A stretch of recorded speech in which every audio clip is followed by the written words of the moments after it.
자, 그럼 남은 시간은 어떻게 하면 그럼 수학을 좀 잘할 수 있게 할 수 있을 것인가? 그런 방법에 대해서 몇 가지 소개하고 마치는 걸로 하겠습니다. 자, 이미 뭐 몇 가지는 짚었다고 생각합니다. 자, 첫 번째는 뭐냐면은 수학을 잘하려면은 개념 원리를 갖다가 철저하게 이해하고 암기해라. 개념 이해. 우리 아이들한테 이건 모르는 아이들이 얘들아 그러면은 2 곱하기 4는 뭐야? 8이요. 이걸 아는 아이들이 이걸 모르는 게 정상일까? 정상은 아니라는 거죠. 자, 2학년에서 이걸 소개할 때 어떻게 소개가 되느냐? 이렇게 소개가 됩니다. 2 더하기 2 더하기 2 더하기 2를 이렇게 표현할 수 있다라고 맨 처음에 소개합니다. 그리고 이거 읽기는 2 곱하기 4라고 읽는다. 친절하게 어떻게 읽는 것까지 다 얘기해 줍니다. 이건 그냥 대충 하고요. 뭐만? 이것만 연락 2, 4, 8, 2, 50, 2, 60 이것만 연락에 외우고 있죠. 맞죠? 자, 개념은 모르면서 암기만 하는 거예요. 결과값만. 이해는 빠지고 암기만 연락해요. 예. 그래서 개념을 갖다가 원리를 이해하고 그 다음에 해야 되는 게 암기죠. 특히 도형 영역에서는 결과를 정의를 암기하는 게 굉장히 중요합니다. 도형 영역에서 사각형이란 뭐냐, 삼각형이란 뭐냐, 마름모란 뭐냐, 원이란 건 뭐냐 이런 것이 탁탁 했을 때 그 정의가 개념이 탁탁탁탁 튀어나와요. 이건 마치 영어 단어 튀어나오듯이 탁탁 튀어나와야 되는 거예요. 그런데 우리 아이들은 안 외워요. 그 결과를. 배울 당시에는 뭐 이해했을지 뭐 쓸지 모르겠지만 결과. 애들은 공식은 외워요. 그런데 이걸 갖다가 제대로 이해하고 암기해야 된다. 그래야 수학을 잘할 수가 있다. 자, 그 다음 두 번째.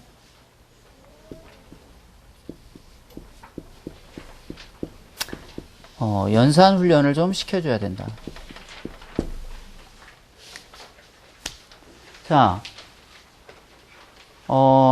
초등학교에서요, 수학 영역이 뭐 5가지 영역이 있다고 하지만, 초등학교에서 가장 중요한 영역이 수연산, 그 다음에 도형, 그 다음에 측정입니다. 요 3가지 영역이 90% 이상이에요, 내용. 그럼 중학교 가서는 이제 뭐 규칙성과 함수라든지 이런 것들은 중학교 가면 이제 내용이 완전히 대폭 늘어난 거고, 초등학교 때는 거의 안 나옵니다. 자, 그러면은 여기에서도 뭐가 가장 많으냐? 수연산 정도가 단원 구성으로 볼 때 한 50%가 차지해요. 그 다음에 도형이 한 30%, 측정이 한 20% 정도 차지합니다. 그렇기 때문에 초등학교는 어찌됐든지 연산을 꽉 잡아줘야 되고 그렇게 해야만이 좋은 점수를 받을 수가 있다라는 거죠. 그런데 많은 부모님들이 이런 오해를 하고 계세요. 아이고 연산 그 한물 간 거 아니야. 창의력 문제 해결력인데 그렇지 않다라는 거죠. 그렇지 않아요. 자, 연산 훈련 말씀드렸고, 세 번째, 독서 시켜야 된다. 제가 독서는 더 이상 언급 안 하겠습니다. 제가 아까 처음에 할 때도 독서 제가 말씀드렸죠. 서술형 평가로 전환이 되면서 독서의 중요성은 더욱더 중요해진다. 특별히 제가 어휘력 한 부분만 조금 더 언급드리죠. 이거요, 아이들이 수학 문제 틀리는 거 보면요, 어휘를 하나 아느냐 모르냐에 따라서 틀리고 맞고가 결정되는 게 굉장히 많아요. 굉장히 많아요. 그래서 아주 단순한 어휘력이 낮아가지고 수학을 못하는 아이도 꽤 많다라는 거죠. 문제를 이해를 못하는 거예요. 특별히 초등학교 때가 정말로 중요한 게, 이 초등학교 때 어휘력이 늘어나지 않잖아요. 평생 어휘력 빈곤자로 살아가요. 초등학교 시절을 놓치면 평생 어휘력 빈곤자로 살아간다. 이런 말 있죠. 어휘력의 빈곤은 세계의 한계다. 어휘력의 한계가 세계의 한계예요. 별거 없어요. 아는 만큼 보이고 보이는 만큼 느낀다. 느낀 만큼 말한다. 아는 만큼 뭘 한다는 거예요? 어휘를 한다는 거거든. 어휘를. 너무너무 중요해요. 초등학교는 독서로 시작해서 수학의 방점. 끝. 예. 자, 그 다음 네 번째, 문제집을 좀 적절하게 풀려주면 된다. 이건 그냥 넘어가겠습니다. 아까 다 설명드렸어요. 문제집 어떻게 활용할 것인지. 그 다음,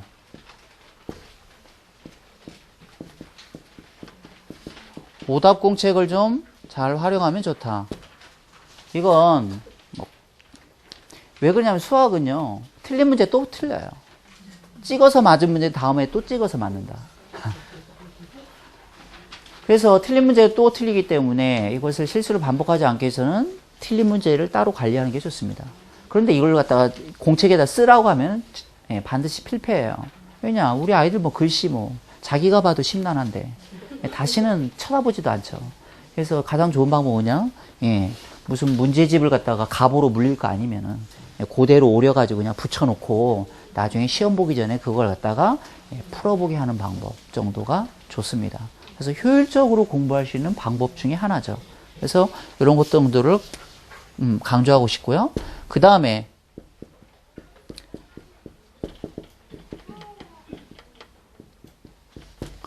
이걸 강조하고 싶네요.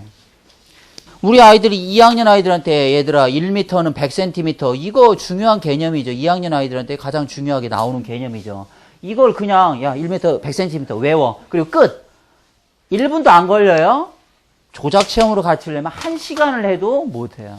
그렇지만 분명한 것은 얘들 1m를 잘 갖다가 만들어 보면서 아 1m가 이 정도 길이구나 완전하게 감을 갖다가 하고 뭐 바둑알이나 카드 이런 아주 사소한 거 가지고도 해볼 수 있는 놀이가 무궁무진해요. 본인들이 관심만 가지시면. 그래서 그런 식으로 접근해야 돼요. 자, 그 다음에 마지막 한 가지만 더 하고 마치도록 하겠습니다. 시간이 이미 많이 지났는데 자, 수학 일기를 갖다가 써라. 이건 일주일에 한 번 정도는 아이한테 자기가 배운 수학 내용을 갖다가 가지고 일기를 써보라고 하면 됩니다. 이게 굉장히 중요하죠. 왜냐? 아는 만큼 말하고 아는 만큼 표현할 수가 있는 거예요. 절대로 자기가 이해를 못한 것은 글로 표현할 수가 없습니다. 글로 표현하면서 어렴풋하게 알고 있었던 거 완전 뒤죽박죽 알고 있었던 게 정리가 되고요. 그 다음에 더 확실하게 알게 되는 거죠. 그리고 또 그걸 갖다가 적기 위해서 수업 시간에 더 집중을 하게 되는 겁니다. 자, 우리 2학년 아이들한테 제가 사각형을 갖다가 가르친 다음에 그 수학 일기를 쓰라고 그랬더니 어떤 아이들이 쓴 거예요. 자, 제가 한번 소개해 볼게요. 수학 일기는 다양한 형식으로 그냥 적을 수 있습니다. 형식이 제한이 없어요. 자, 어떤 아이가 제목 사각형. 오늘 수학 시간에 사각형을 배웠다. 도형을 배우는 것은 재미없을 줄 알았는데 정말 재미있었다. 그리고 배운 내용은 사각형은 네 손으로 둘러싸인 도형이라는 것과 사각형의 특징이다. 첫 번째 특징은 꼭지점이 4개다. 두 번째는 변이 4개다. 세 번째는 네모 모양이다. 이렇게 수학 수업 시간에 내가 잘 모르는 도형에 대해 공부하니 정말 좋고 뿌듯하다. 어떻게 수학 일기를 쓰라는 건지 알겠죠? 예. 그 시간에, 그리고 들어보면은 어떤 내용을 아이가 이해하고 있는지를 정확하게 알 수가 있는 거죠. 그래서 이걸 갖다가, 자주는 아니더라도 가끔씩 한 번씩은 이렇게 접근하는 것도 굉장히, 아이의 수학 실력을 갖다가 높일 수가 있다. 그다음 아까 독서 때 제가 좀 미처 언급을 안 했는데 독서 중에서도 특별히 수학 동화 같은 걸 많이 사서 읽히면 굉장한 도움이 된다.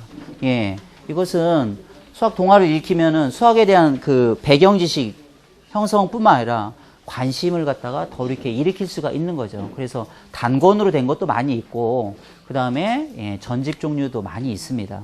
그래서 구해서 읽혀 주시면 굉장히 도움이 많이 될 것 같습니다. 자, 제가 120분을 넘어서 140분 정도를 한 것 같아요. 너무 오버해서 죄송하고요. 예. 이상 마치겠습니다. 감사합니다.